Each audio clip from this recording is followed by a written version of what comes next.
بسم الله الرحمن الرحيم ياسين والقرآن الحكيم إنك لمن المرسلين على صراط مستقيم تنزيل العزيز الرحيم لتنذر قوما ما أنذر آباؤهم فهم غافلون لقد حق القول على أكثرهم فهم لا يؤمنون إنا جعلنا في أعناقهم مغلالا فهي إلى الأذقان فهم مقمحون وجعلنا من بين أيديهم سدا ومن خلفهم سدا فأغشيناهم فهم لا يبصرون وسواء عليهم أنذرتهم أم لم تنذرهم لا يؤمنون إنما تنذر من اتبع الذكر وخشي الرحمن بالغيب فبشره بمغفرة وأجر كريم إنا نحن نحيي الموتى ونكتب ما قدموا وآثارهم وكل شيء أحصيناه في إمام مبين واضرب لهم مثلا أصحاب القرية إذ جاءها المرسلون إذ أرسلنا إليهم اثنين فكذبوهما فعززنا بثالث فقالوا إنا إليكم مرسلون قالوا ما أنتم إلا بشر مثلنا وما أنزل الرحمن من شيء إن أنتم إلا تكذبون قالوا ربنا يعلم إنا إليكم لمرسلون وما علينا إلا البلاغ المبين قالوا إنا تطيرنا بكم لئن لم تنتهوا لنرجمنكم وليمسنكم منا عذاب أليم قالوا طائركم معكم أئن ذكرتم بل أنتم قوم مسرفون وجاء من أقصى المدينة رجل يسعى قال يا قوم اتبعوا المرسلين اتبعوا من لا يسألكم أجرا وهم مهتدون وما لي لا أعبد الذي فطرني وإليه ترجعون أتخذ من دونه آلهة إن يردني الرحمن بضر لا تغن عني شفاعتهم شيئا ولا ينقذون إني إذا لفي ضلال مبين إني آمنت بربكم فاسمعون قيل ادخل الجنة قال يا ليت قومي يعلمون بما غفر لي ربي وجعلني من المكرمين وما أنزلنا على قومه من بعده من جند من السماء وما كنا منزلين إن كانت إلا صيحة واحدة فإذا هم خامدون يا حسرة على العباد ما يأتيهم من رسول إلا كانوا به يستهزئون ألم يروا كم أهلكنا قبلهم من القرون أنهم إليهم لا يرجعون وإن كل لما جميع لدينا محضرون وآية لهم الأرض الميتة أحييناها وأخرجنا منها حبا فمنه يأكلون وجعلنا فيها جنات من نخيل وأعناب وفجرنا فيها من العيون ليأكلوا من ثمره وما عملته أيديهم أفلا يشكرون سبحان الذي خلق الأزواج كلها مما تنبت الأرض ومن أنفسهم ومما لا يعلمون وآية لهم الليل نسلخ منه النهار فإذا هم مظلمون والشمس تجري لمستقر لها ذلك تقدير العزيز العليم والقمر قدرناه منازل حتى عاد كالعرجون القديم لا الشمس ينبغي لها أن تدرك القمر ولا الليل سابق النهار وكل في فلك يسبحون وآية لهم أنا حملنا ذريتهم في الفلك المشحون وخلقنا لهم من مثله ما يركبون وإن نشأ نغرقهم فلا صريخ لهم ولا هم ينقذون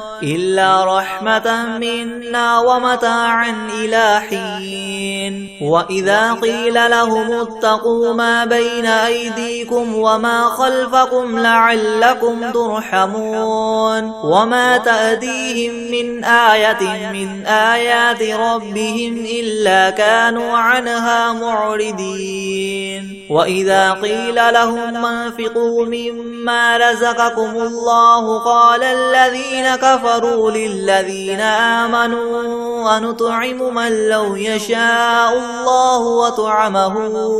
إن أنتم إلا في ضلال مبين ويقولون متى هذا الوعد إن كنتم صادقين ما ينظرون إلا صيحة واحدة تأخذهم وهم يخصمون فلا يستطيعون توصية ولا إلى أهلهم يرجعون ونفخ في الصور فإذا هم من الأجداث إلى ربهم ينسلون قالوا يا ويلنا من بعثنا من مرقدنا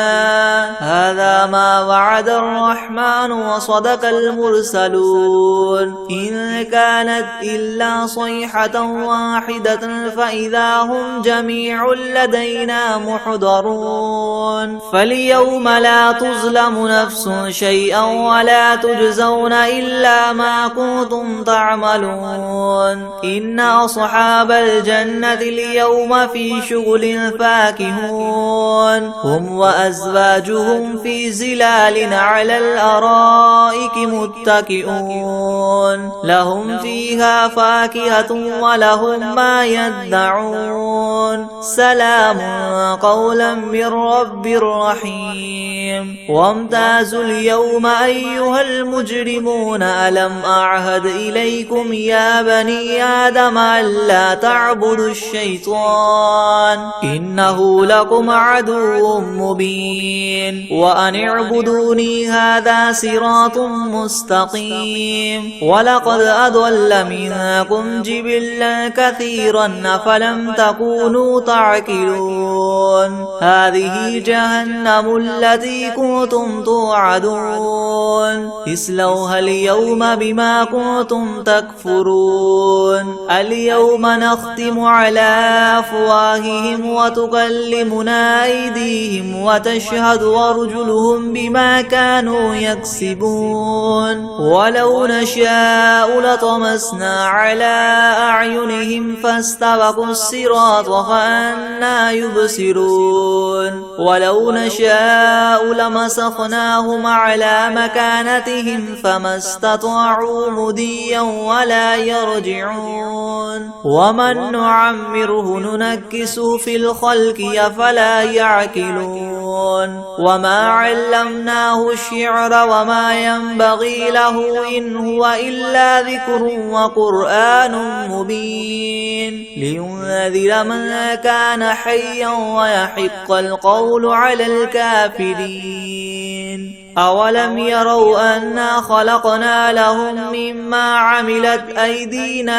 أنعاما فهم لها مالكون وذللناها لهم فمنها ركوبهم ومنها يأكلون ولهم فيها منافع ومشارب أفلا يشكرون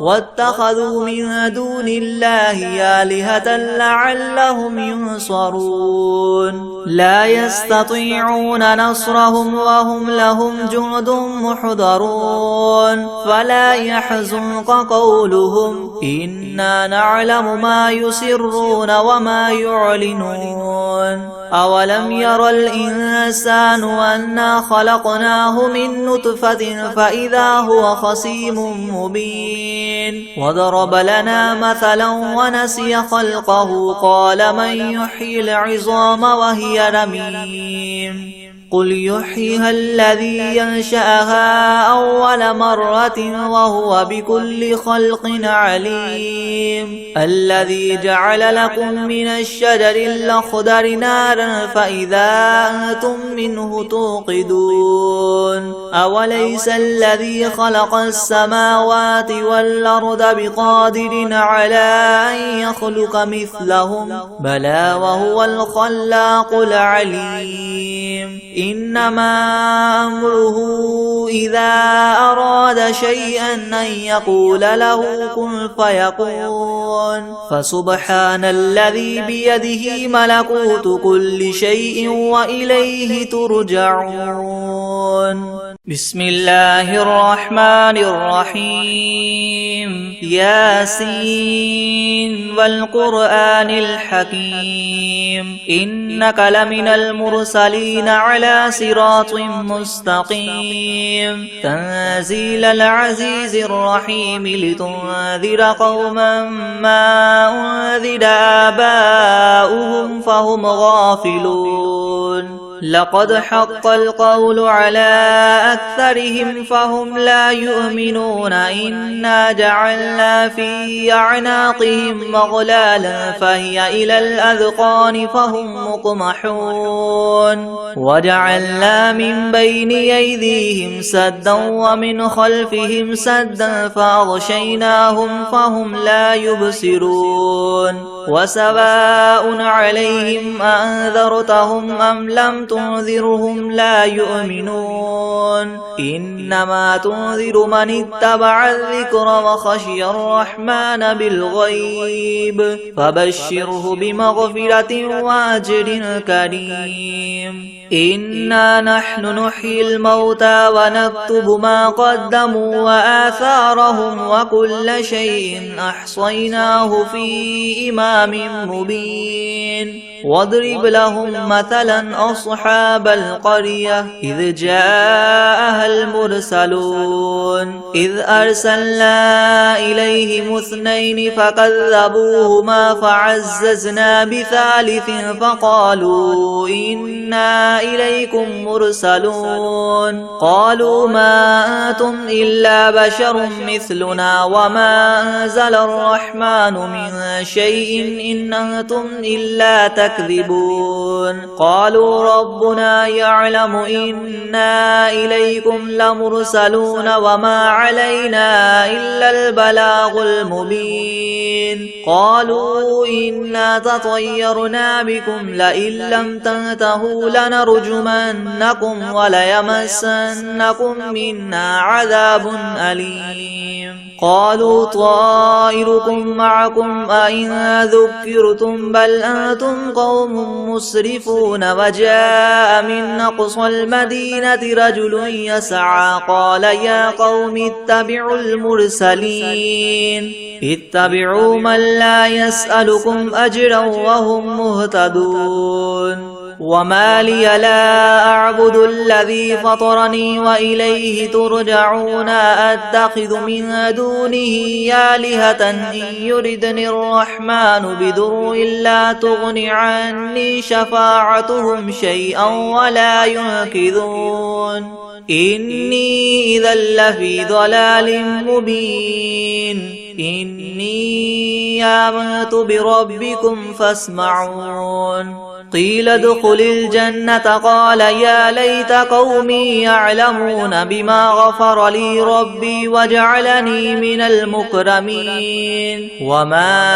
أنزلنا على قومه من بعده من جند من السماء وما كنا منزلين إن كانت إلا صيحة واحدة فإذا هم خامدون يا حسرة على العباد ما يأتيهم من رسول إلا كانوا به يستهزئون ألم يروا كم أهلكنا قبلهم من القرون أنهم إليهم لا يرجعون وإن كل لما جميع لدينا محضرون وآية لهم الأرض الميتة أحييناها وأخرجنا منها حبا فمنه يأكلون وجعلنا فيها جنات من نخيل وأعناب وفجرنا فيها من العيون ليأكلوا من ثمره وما عملته أيديهم أفلا يشكرون سبحان الذي خلق الأزواج كلها مما تنبت الأرض ومن أنفسهم ومما لا يعلمون وآية لهم الليل نسلخ منه النهار فإذا هم مظلمون والشمس تجري لمستقر لها ذلك تقدير العزيز العليم والقمر قدرناه منازل حتى عاد كالعرجون القديم لا الشمس ينبغي لها أن تدرك القمر ولا الليل سابق النهار وكل في فلك يسبحون وآية لهم أنا حملنا ذريتهم في الفلك المشحون وخلقنا لهم من مثله ما يركبون وإن نشأ نغرقهم فلا صريخ لهم ولا هم ينقذون إلا رحمة منا ومتاعا إلى حين وإذا قيل لهم اتقوا ما بين أيديكم وما خلفكم لعلكم ترحمون وما تأتيهم من آية من آيات ربهم إلا كانوا عنها معرضين وإذا قيل لهم انفقوا مما رزقكم الله قال الذين كفروا للذين آمنوا ونطعم من لو يشاء الله وطعمه إن أنتم إلا في ضلال مبين ويقولون متى هذا الوعد إن كنتم صادقين ما ينظرون إلا صيحة واحدة تأخذهم وهم يخصمون فلا يستطيعون توصية ولا إلى أهلهم يرجعون ونفخ في الصور فإذا هم من الأجداث إلى ربهم ينسلون قالوا يا ويلنا من بعثنا من مرقدنا هذا ما وعد الرحمن وصدق المرسلون إن كانت إلا صيحة واحدة فإذا هم جميع لدينا محضرون فاليوم لا تظلم نفس شيئا ولا تجزون إلا ما كنتم تعملون إن أصحاب الجنة اليوم في شغل فاكهون هم وأزواجهم في زلال على الأرائك متكئون لهم فيها فاكهة ولهم ما يدعون سلام قولا من رب رحيم وامتازوا اليوم أيها المجرمون ألم أعهد إليكم يا بني آدم ألا تعبدوا الشيطان إنه لكم عدو مبين وأن اعبدوني هذا صراط مستقيم ولقد أضل منكم جبلا كثيرا فلم تكونوا تكونوا تعقلون هذه جهنم التي كنتم توعدون اصلوها اليوم بما كنتم تكفرون اليوم نختم على أفواههم وتكلمنا أيديهم وتشهد أرجلهم بما كانوا يكسبون ولو نشاء لطمسنا على أعينهم فاستبقوا الصراط فأنى يبصرون ولو نشاء لمسخناهم على مكانتهم فما استطاعوا مضيا ولا يرجعون ومن نعمره ننكسه في الخلق أفلا يعقلون وما علمناه الشعر وما ينبغي له إن هو إلا ذكر وقرآن مبين لينذر من كان حيا ويحق القول على الكافرين أولم يروا أنا خلقنا لهم مما عملت أيدينا أنعاما فهم لها مالكون وذللناها لهم فمنها ركوبهم ومنها يأكلون ولهم فيها منافع ومشارب أفلا يشكرون واتخذوا من دون الله آلهة لعلهم ينصرون لا يستطيعون نصرهم وهم لهم جند محضرون فلا يحزنك قولهم إنا نعلم ما يسرون وما يعلنون أولم ير الإنسان أنا خلقناه من نطفة فإذا هو خصيم مبين وضرب لنا مثلا ونسي خلقه قال من يحيي العظام وهي رميم قل يحييها الذي ينشأها أول مرة وهو بكل خلق عليم الذي جعل لكم من الشجر الأخضر نارا فإذا أنتم منه توقدون أوليس الذي خلق السماوات والأرض بقادر على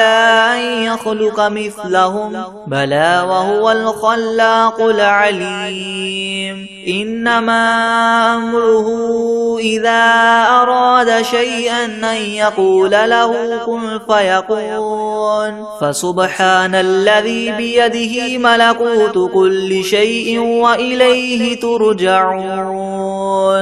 بسم الله الرحمن الرحيم الحمد لله رب العالمين الرحمن الرحيم مالك يوم الدين إياك نعبد وإياك نستعين اهدنا الصراط المستقيم صراط الذين أنعمت عليهم غير المغضوب عليهم ولا الضالين بسم الله الرحمن الرحيم ألف لام ميم ذلك الكتاب لا ريب فيه هدى للمتقين الذين يؤمنون بالغيب ويقيمون الصلاة ومما رزقناهم ينفقون والذين يؤمنون بما أنزل إليك وما أنزل من قبلك وبالآخرة هم يوقنون أولئك على هدى من ربهم وأولئك هم المفلحون وإلهكم إله واحد لا إله إلا هو الرحمن الرحيم الله لا إله إلا هو الحي القيوم لا تأخذه سنة ولا نوم له ما في السماوات وما في الأرض من ذا الذي يشفع عنده إلا بإذنه يعلم ما بين أيديهم وما خلفهم ولا يحيطون ولا يحيطون بشيء من علمه إلا بما شاء وسع كرسيه السماوات والأرض ولا يؤوده حفظهما وهو العلي العظيم لا إكراه في الدين قد تبين الرشد من الغي فمن يكفر بالطاغوت ويؤمن بالله فقد استمسك بالعروة الوثقى لا انفصام لها والله سميع عليم الله ولي الذين آمنوا يخرجهم من الظلمات إلى النور والذين كفروا أولياؤهم الطاغوت يخرجونهم من النور إلى الظلمات أولئك أصحاب النار هم فيها خالدون لله ما في السماوات وما في الأرض وإن تبدوا ما في أنفسكم أو تخفوه يحاسبكم به الله فيغفر لمن يشاء ويعذب من يشاء والله على كل شيء قدير آمن الرسول بما أنزل إليه من ربه والمؤمنون كل آمن بالله وملائكته وكتبه ورسله لا نفرق بين أحد من رسله وقالوا سمعنا وأطعنا غفرانك ربنا وإليك المصير لا يكلف الله نفسا إلا وسعها لها ما كسبت وعليها ما اكتسبت ربنا لا تؤاخذنا إن نسينا أو أخطأنا ربنا ولا تحمل علينا إسرا كما حملته على الذين من قبلنا ربنا ولا تحملنا ما لا طاقة لنا به واعف عنا واغفر لنا وارحمنا أنت مولانا فانصرنا على القوم الكافرين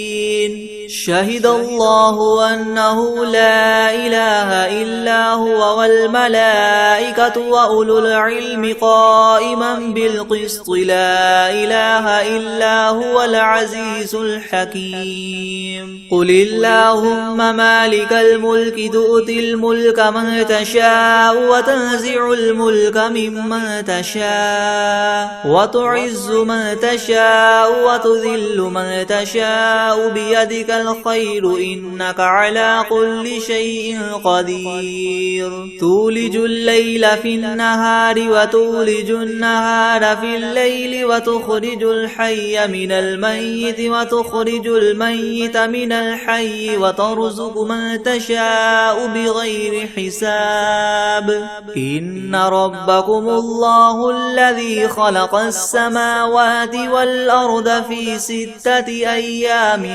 ثم استوى على العرش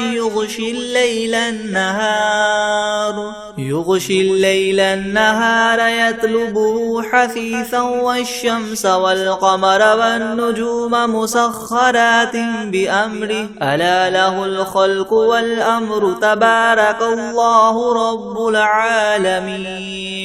ادعوا ربكم تضرعا وخفية إنه لا يحب المعتدين ولا تفسدوا في الأرض بعد إصلاحها وادعوه خوفا وطمعا إن رحمة الله قريب من المحسنين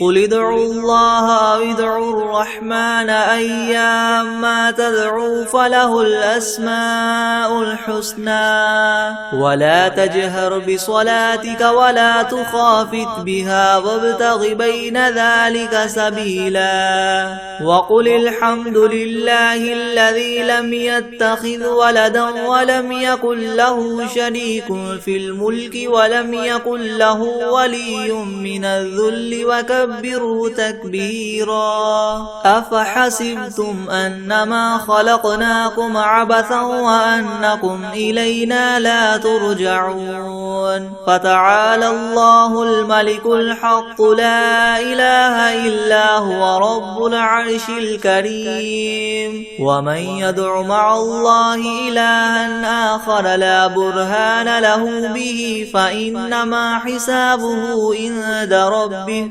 إنه لا يفلح الكافرون وقل رب اغفر وارحم وأنت خير الراحمين بسم الله الرحمن الرحيم والصافات صفا فالزاجرات زجرا فالتاليات ذكرا إن إلهكم لواحد رب السماوات والأرض وما بينهما ورب المشارق إنا زينا السماء الدنيا بزينة الكواكب وحفظا من كل شيطان مارد لا يسمعون إلى الملأ الأعلى ويقذفون من كل جانب دحورا ولهم عذاب واصب إلا من خطف الخطفة فأتبعه شهاب ثاقب فاستفتهم أهم أشد خلقا أم من خلقنا إنا خلقناهم من طين لاذب يا معشر الجن والإنس إن استطعتم أن تنفذوا من أقطار السماوات والأرض فانفذوا لا تنفذون إلا بسلطان فبأي آلاء ربكما تكذبان يرسل عليكما شواظ من نار ونحاس فلا تنتصران فبأي آلاء ربكما تكذبان فإذا انشقت السماء فكانت وردة كالدهان فبأي آلاء ربكما تكذبان فيومئذ لا يسأل عن ذنبه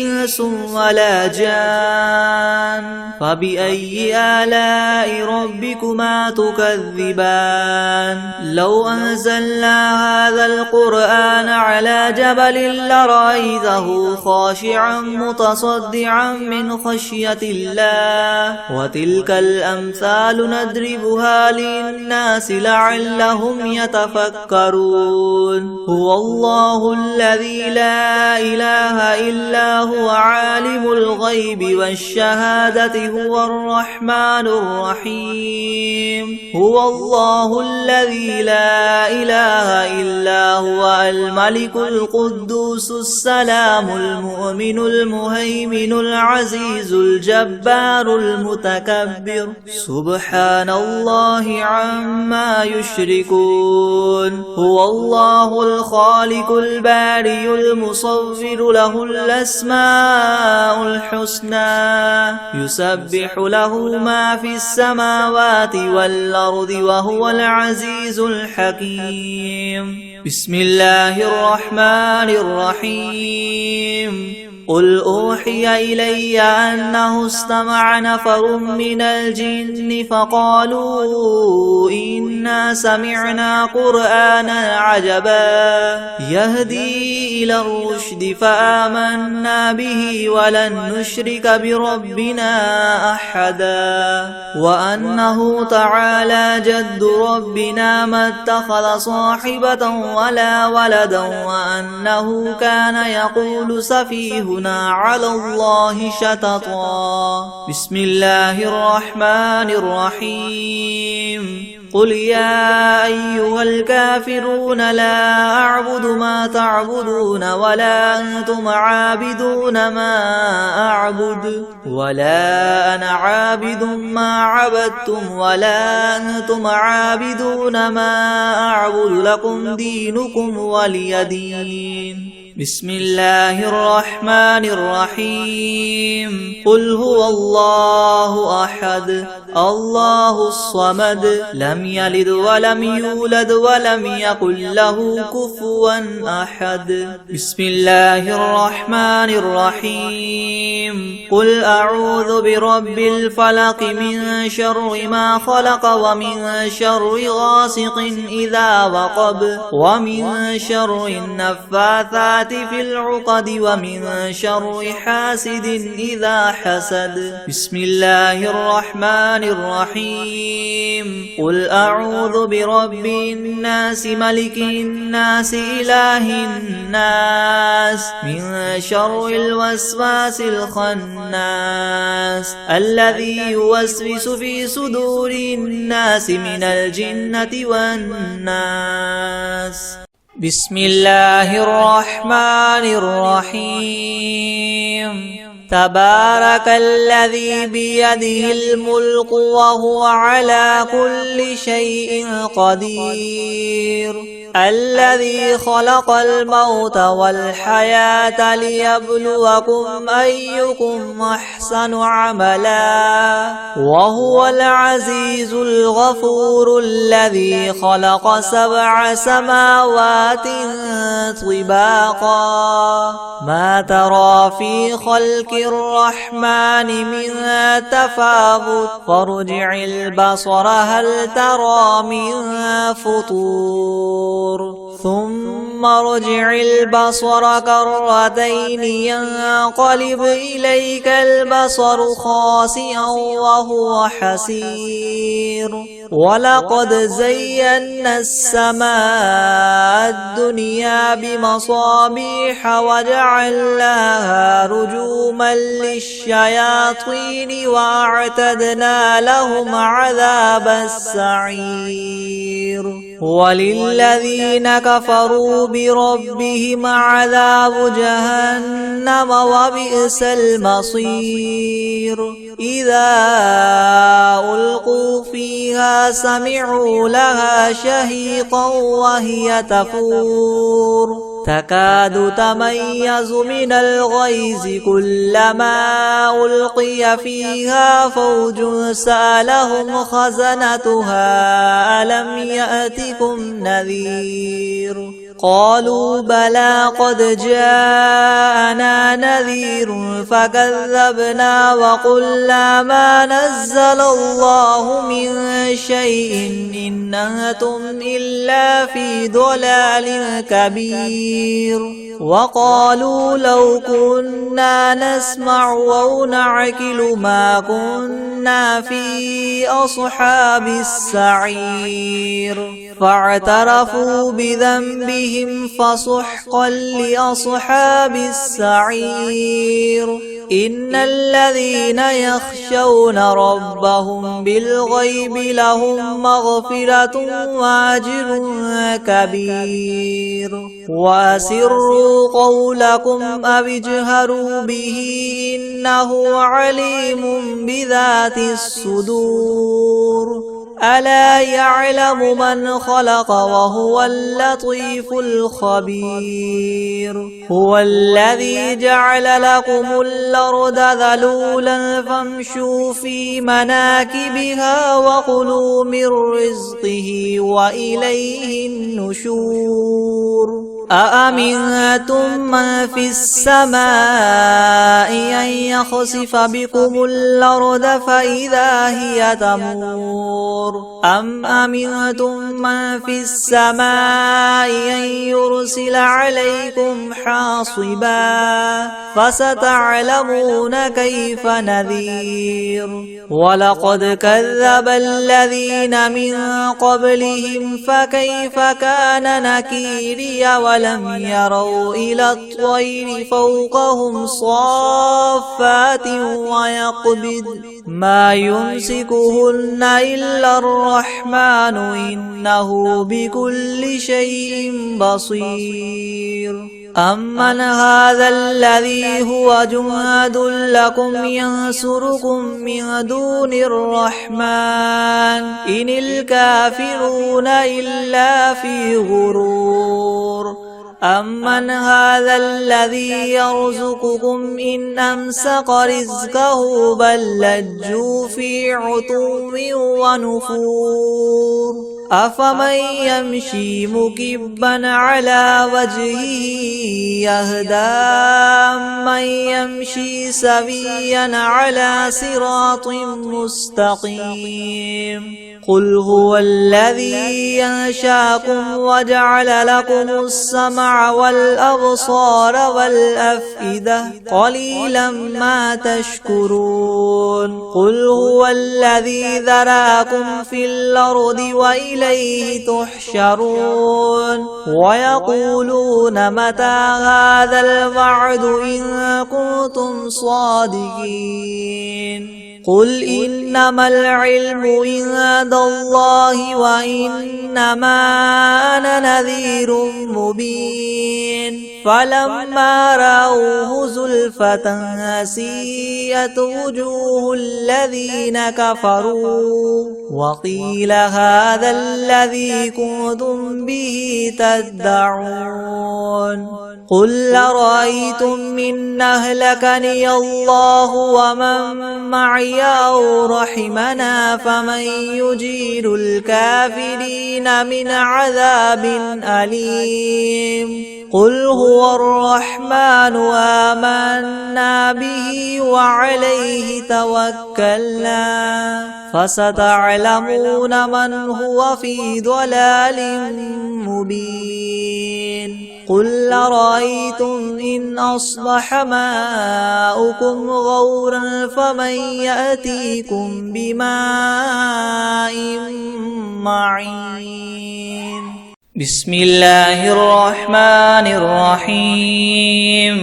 والعاديات ضبحا فالموريات قدحا فالمغيرات صبحا فأثرن به نقعا فوسطن به جمعا إن الإنسان لربه لكنود وإنه على ذلك لشهيد وإنه لحب الخير لشديد أفلا يعلم إذا بعثر ما في القبور وحصل ما في الصدور إن ربهم بهم يومئذ لخبير